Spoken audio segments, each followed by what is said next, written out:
दापोली दाभोळ मार्गावर वडाचा कोंड परिसरात मंगळवारी रात्री कारचा झाला भीषण अपघात. सविस्तर वृत्त.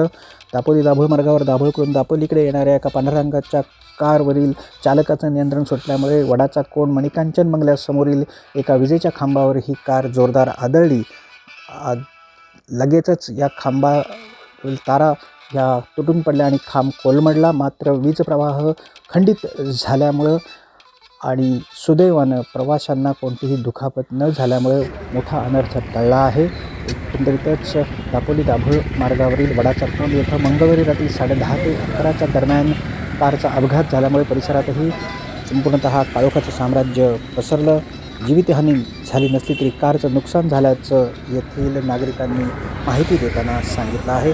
आज तातडीनं महावितरणचे अधिकारी कर्मचारी घटनास्थळी दाखल झाले असून हा खांब पूर्ववत करून वीज प्रवाह तातडीनं सुरू करण्याची मोहीम ही सुरू करण्यात आली आहे. दापोली दाभोळ मार्गावर वडाचा कोंड मणिकांचन बंगल्यासमोर कारचा झाला भीषण अपघात. विशेष प्रतिनिधी सलीम रखांगे आणि प्रशांत परांजपेसह निवेदिता, फास्ट न्यूज, दापोली.